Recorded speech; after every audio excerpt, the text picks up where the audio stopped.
Chère famille, je voulais justement vous signaler que je suis Monsieur Jacques, Jacques Mabiala, je suis le panafricaniste, je modère aussi certaines situations. Je suis venu aujourd'hui devant vous pour vous expliquer un peu une situation que nous oublions toujours, c'est l'histoire.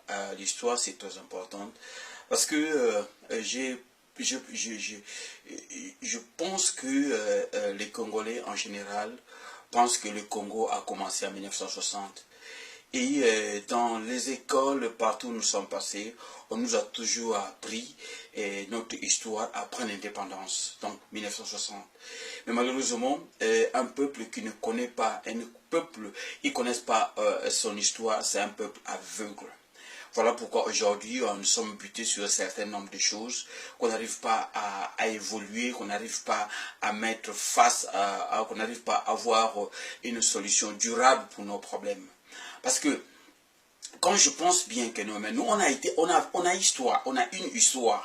une histoire avant le colon, et une histoire dans la colonisation et une autre histoire après le néocolonialisme. Parce que jusqu'à aujourd'hui, moi personnellement, étant que panafricaniste, je ne pense pas que nous sommes indépendants. Je ne pense pas aussi que le Congo est indépendant. Je sais que je serai contredit par certaines personnes, mais je pense qu'à priori, les réalités sur le terrain le démontrent. Nous vivons dans une néocolonialiste. Donc, dans un niveau, dans le néocolonialisme. Donc, c'est juste ce que je pourrais bien dire.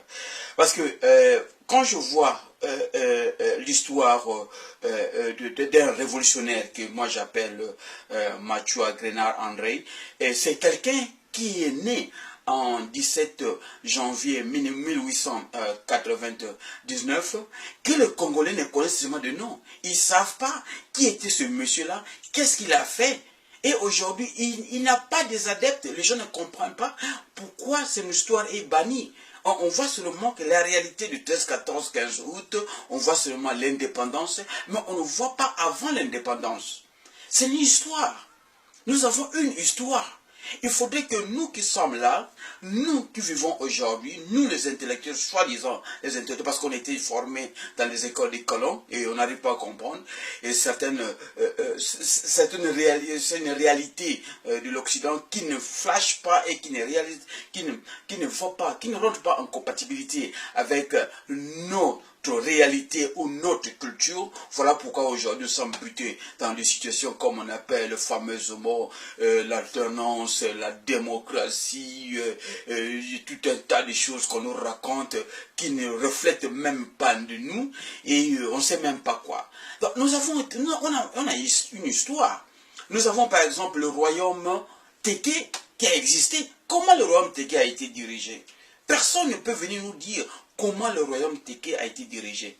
Mais il y a eu aussi l'alternance. C'est vrai qu'il y a eu le roi, mais au moins il y avait une alternance. Après le roi, il y avait des chefs qui organisaient le royaume.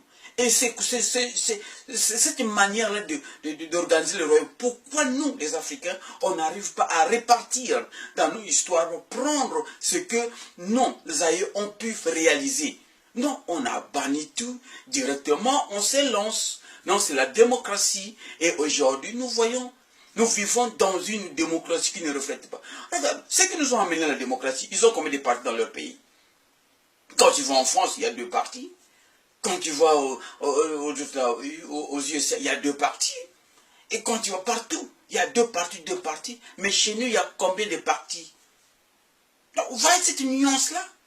Et que nous sommes là toujours, la démocratie, l'alternance, la démocratie, l'alternance. Mais ce n'est pas notre réalité, ce n'est pas notre culture. Moi, je pense qu'il est bien fondé que les Africains puissent répartir dans les annales ancestrales, trouver des moyens de résoudre nos propres problèmes. Nos propres problèmes, je dis bien. Parce que nous avons des problèmes qui nous concernent, nous. L'Occidentaux a créé la démocratie. Mais oui, effectivement, l'Occidentaux a créé la Constitution, il a créé tout, qu'on a justement coopté, qu'on a justement adapté, qu'on a justement copié. Mais aujourd'hui, la réalité le démontre, ça ne reflète pas notre réalité. Donc, quelque part, il faudrait que les Africains puissent apprendre à comprendre leur histoire. Avant les colons, dans la colonisation, et près dans la néocolonialisme. Parce que nous sommes maintenant dans le système de néocolonialisme. Donc, moi, je pense que il faut que les Congolais, il faut que les Africains puissent répartir dans les annales de l'histoire du peuple africain. Trouver ensemble, prendre ce qui était bon. Aujourd'hui, on parle de la Chine, mais la Chine s'est dirigée, il y a un parti, mais dans ce nom de parti-là, il y a une alternance. Ils sont nombre de combien? Il y a combien de partis en Chine?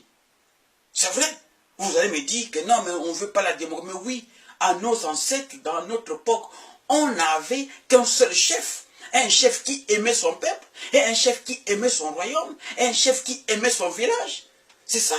Mais aujourd'hui, nous avons des chefs qui ne nous aiment pas, et des chefs qui n'aiment pas leur propre pays, et qui n'aiment même pas leur propre village. Voilà pourquoi nous vivons dans ce genre de bois.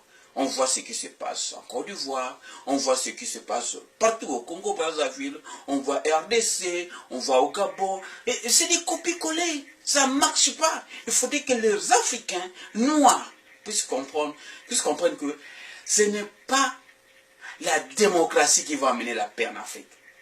Ce n'est pas l'alternance. Et ce n'est pas surtout la fameuse route, la route que vous avez suivie, la constitution pluraliste. C'est ce que vous appelez pluraliste. Moi, je ne sais pas. Je suis quand même désolé que jusqu'aujourd'hui, nous qui sommes formés dans les écoles des Occidentaux, mais moi personnellement, je commence à comprendre que la solution n'est pas dans la démocratie. La solution n'est pas dans l'alternance. La solution n'est pas dans la constitution. Mais la solution est dans les annales de nos ancêtres. Répartons. Parce que quand tu perds la route, on a toujours une référence. Répartis là où tu es perdu. Et en fait que tu puisses continuer ta route. Choisir. Mais quand tu perds et que tu continues toujours à marcher dans cette route, mais tu vas dans la perdition. C'est ça. C'est ça. Ça ne marche pas. Frères et sœurs, ça ne marche pas. Il est temps que vous compreniez qu'il faut répartir dans les annales de nos ancêtres.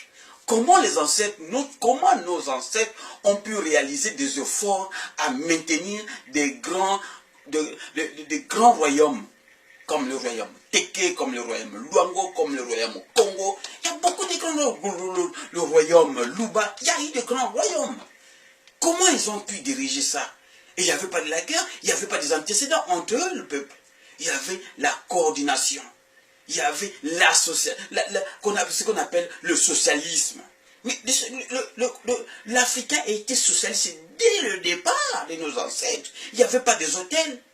Il n'y avait pas des hôtels. Il n'y avait pas de restaurants. Mais quelqu'un qui quitte chez lui pour aller plus loin, dans un voyage, à pied même. Mais partout là où il passait, il avait quoi? L'hospitalité.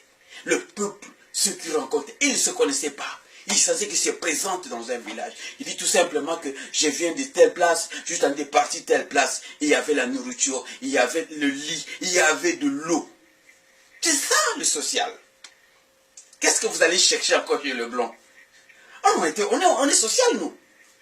Mais c'est l'Occidental qui nous a appris comment être égoïste. C'est ça.